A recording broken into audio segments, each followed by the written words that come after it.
to the new age. And what happens then is when the sun rises, that's how you do the zodiac. You know, like if you're a Capricorn, that's when the sun rises behind the sun, that's the sign that you are. Well, when the sun rises at that time, on December 21st, that's the center of the galaxy.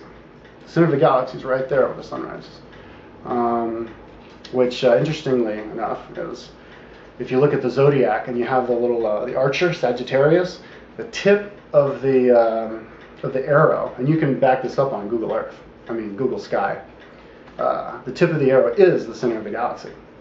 So I think people who invented that were trying to tell us something, pointing to something, because I think that's where the energy comes from. So all this energy comes, and it will open up our DNA. That's what and we'll start using more of our brain, not just the 10% that we use, and so we'll be able to be able to use our imaginations a lot more, look into our past lives a lot more, live a lot longer, be a lot stronger, be ready to make the transition into a civilization. Take the step out of being animals and turn into demigods. Be an animal to a god. Now, what I mean by that, I will definitely going to have to explain myself on this, is like pole shift. I think there'll be a pole shift too. Maybe in 2012, maybe a little bit later. Maybe the beginning of a pole shift, where the magnetic pole goes from the North Pole to South Pole. It is moving north, like 75 miles a year. It started to move north a lot, like 100 years, 50 years ago. It was in like mid-Alaska, and now it's like 50 miles south of the North Pole. It just keeps racing toward there, and people think that once it gets there, it'll go south. But anyway, I have a metaphor that we will have a pole shift in our consciousness, because right now, and ever since the beginning of time, we have this selfish type of consciousness, this idea of he who wins the war gets to write history, and there's no such thing as good and evil, it's just the winner and the loser, and might makes right, and like animals, like dogs, strongest dog wins, and lions, big lion's on top, and then the young lion comes and kills him, and pirates, Yellowbeard killed the dad and took over. Well, that's not really civilization. That's not my idea of a civilization. My idea of a civilization is everybody nurturing each other. So that's what I think is going to happen. Pole shift. And a whole pole shift in a lot of what makes you strong, what makes you intelligent, what is to be commendable. I think always since the beginning of time, and probably even now, and especially in a lot of like third world countries, you're intelligent and you're strong if you don't trust anybody, and you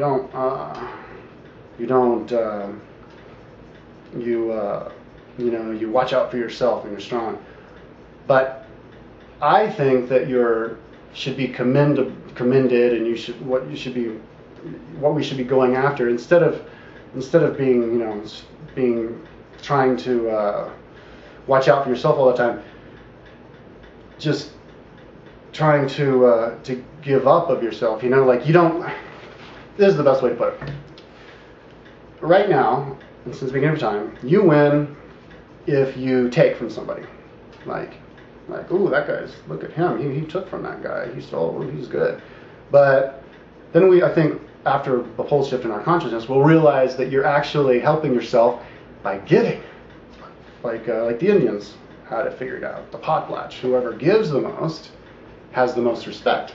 And it's not really hasn't really been like that. It's always whoever takes the most has the most respect, because then they get to be the king, and the guy who just gives everything away, well, that's stupid, because why would you do that?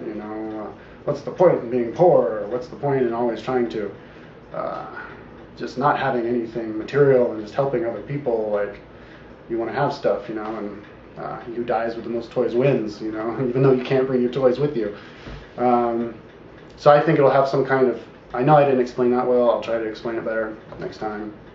But it's a pole shift. It's a completely opposite way of viewing things. Being selfish as opposed to giving up of yourself. And I think that is what's going to happen in 2012. People are going to suddenly wake up and realize, because once we have a strong enough GDP and everybody gets bored with having everything, because we're not going to have a material society forever. In a few years, everybody's going to have their bicycles and their cars. We're going to automate all the factories, and everybody's going to have everything they need, even in the third world countries. Everybody in the world is going to have everything, and people are going to be like, well, okay, what next? You know, I only have to work a couple hours a day. What do we do now? Well, I'm bored. I don't want to play video games all day. I think I will try to do something to help the society, and so everybody will start doing that, trying to live their life trying to help society instead of live their life trying to just collect more for themselves, and that's how I see a pole shift. So 2012, I think that's the beginning of it. Another way I like to look at it is in 2012. It's kind of like the return of the aliens. A lot of what people like channelers and like what people say is that this planet has been under quarantine because we had evil energy take over the Earth, and so other aliens couldn't come here because they would just come here and screw stuff up. And so after 2012, on that date, the quarantine will be lifted. The force field around the planet will be taken away, and aliens can start to come. And I don't think they're going to land until we're ready for them to land. So, but I think in 2012, people will start to believe that they're here. You know, we'll start to believe each other when we say stuff about what we've seen and what we think about. You know, all the giant mummies we found and all the monuments and all this stuff, all the evidence. We'll actually start to believe it. So people will start to have to convince you that they don't believe, whereas right now you have to convince people usually that you do believe. You know, like most people don't believe now, but I think in 2012, in America anyway, most people will start to believe, and then it'll just grow and grow and grow. And I remember one channeler said that between 2020 and 2025, that's when they actually land, and I'd like to believe that. It's not very far in the future, but I think we could get there by then. Maybe it'll be a little bit later, but I think aliens will land. So I think 2012, that's the beginning. And I don't think many people, and I'm one of them, I don't think people really can contemplate what it's like after that. You really have to kind of open up your mind and just think anything's possible, and you know, start brainstorming everything. Like, oh, I'm gonna go on a vacation to Mars, and crazy stuff like that. You know, like when I smoke my weed, I'm actually going to commune with a spirit one-on-one, you know, stuff like that. Like, oh, blow up in your mind. Blow your mind, man. And and I think weed will be legal by 2012 too, worldwide. It has to. Otherwise, we can't. There'll be too much hatred and too much, you know, imprisonment and all that. So that it will be legal by then. I guarantee it. All drugs will have freedom by then, and no more wars and everything. So, and if not by then, that will definitely be the starting of it. So that's what I think about 2012, and I'd love to hear people's idea about it. But don't tell me I'm a schizoid. Don't call me names. That shit pisses me off. It's not good. Because when you do that, when you insult me, when you insult people, it just makes people afraid to put their ideas out on the internet. And you don't want people to be afraid to put their ideas on the internet. You want to encourage people to put their ideas on the internet. You want everybody to put their ideas up on the internet. Everybody. I want to see everybody. I want to type, you know, an issue or something, and I want to see actual people talking about it. I want to see somebody violating a copyright law by taking from some, you know, video that somebody made. You know, I'm sick of people. That's another thing I think is going to be different.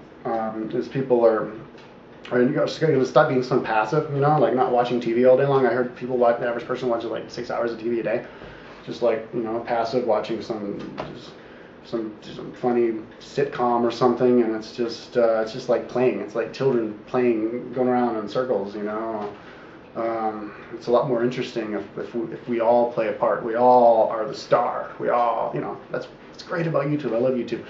Everybody has their own channel. You know, I mean, I'm not making videos to try to be special or better than anybody. I'm making videos because I want everybody to make videos, and if I make videos, I know people are going to watch my videos, and they're going to go, oh my God, this guy didn't prepare at all.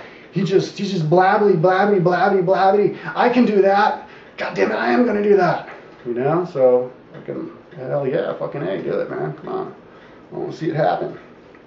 So hopefully that didn't go over